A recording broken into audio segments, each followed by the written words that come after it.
My dear friends, a warm welcome to this Ignatian month. As we have been celebrating 500 years of the conversion of Saint Ignatius, that momentous event that took place at Pamplona, where Ignatius was injured in the battle and where his knee was damaged, and that conversion that changed his life. That is the event that we have been celebrating since last year, 2021, till this year, 2022. And this month of July, as we celebrate the feast of Saint Ignatius, this is the concluding month of that Ignatian year. I would like to begin with the life of Saint Ignatius. When we look at the life of Saint Ignatius, he was born in a noble family, the castle of Loyola. And right from his early childhood, he was exposed to the courtly life. He had ambitions to become a very famous knight. He wanted to get vainglory. Let me start with the early life of Saint Ignatius.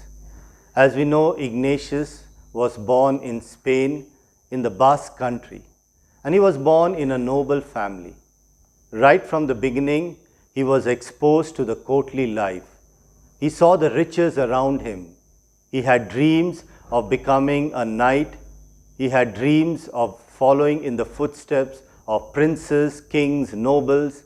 And he wanted to marry a very beautiful lady, a queen. And therefore his mind was filled with all that.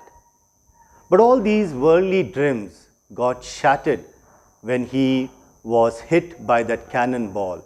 He was fighting very bravely against the French soldiers at Pamplona. He was defending that fort, but suddenly he was hit by that cannonball. His leg was shattered, and after that he was not able to continue. And we see that during that period of his illness, when he was sick, at the point of death, that is the time God touched him. I would now like to go from the period of the conversion to his student life.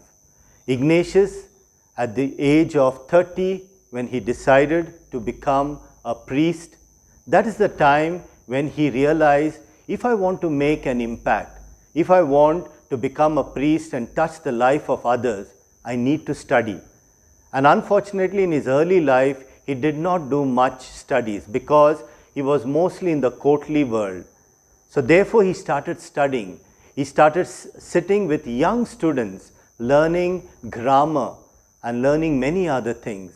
And finally, after a lot of struggle, at last he was able to become a priest. And that time, along with his companions, he had a group of companions that we see, he was able to form the Society of Jesus. So what we see is that Ignatius, from this person who he was as a soldier having worldly ambitions, now slowly moves towards becoming a saint. And therefore today, when we remember and venerate Saint Ignatius as a saint, as a man of God, we need to realize that he went through that process of conversion. The conversion where his leg got shattered, but along with his leg being shattered, his pride, his worldly ambitions, his vainglory, all this got shattered. What do we learn from the life of Saint Ignatius? Now, Ignatius lived more than 500 years back, and yet today we still remember him.